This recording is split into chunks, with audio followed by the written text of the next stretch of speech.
अद्भुत वक्ता वही भागवत सुना सकता है, सामान्य वक्ता क्या सुनाएगा।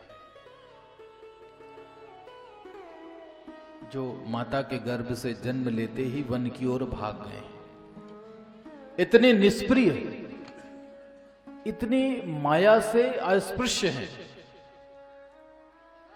वही इस कथा पे बैठ सकता है। जिसको माया ने छू लिया हो वो कथा कैसे सुनाएगा।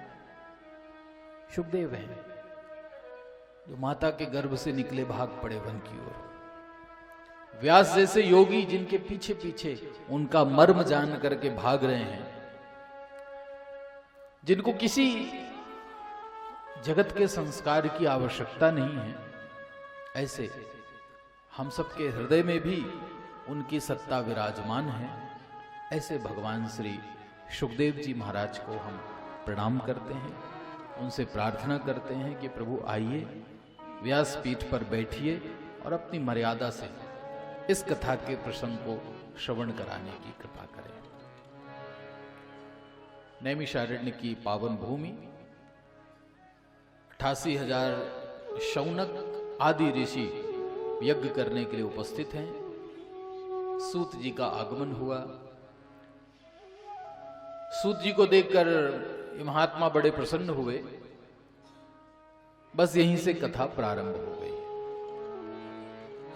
दो भक्तों का मिलन हुआ, अपनी जिज्ञासाएं पूछी और कथा प्रारंभ हो। प्रश्न पूछा और कथा प्रारंभ हो गई। यही कथा है,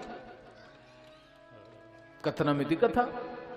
जो कही जाए वो कथा, प्रश्न पूछा जाए तो कथा प्रारंभ हो जाती है। प्रश्न ही नहीं पूछोगे तो फिर कथा कैसे प्रारंभ। आपको जब कथा सुनना है तो किसी सज्जन पुरुष को छेड़ देना चाहिए, किसी संत को छेड़ दीजिए।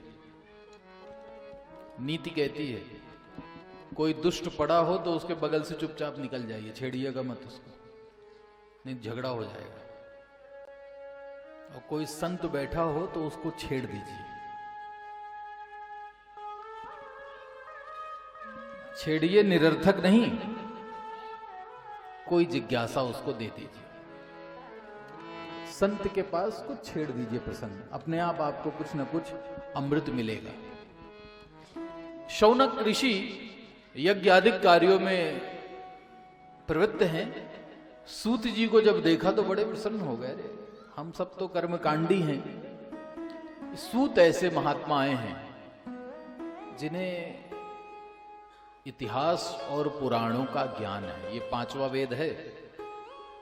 इतिहास पुराणाभ्याम पंचमो वेद उच्यते।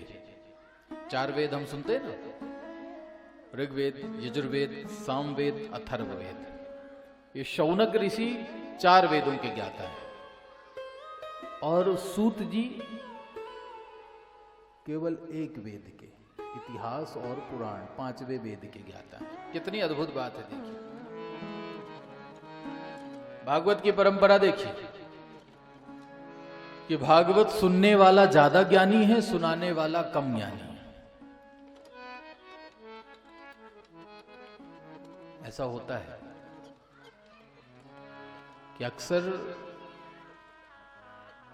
श्रोताओं में कुछ ऐसे गंभीर और विद्वान श्रोता बैठे रहते हैं जो चुपचाप भागवत कथा सुनते हैं और चले जाते हैं।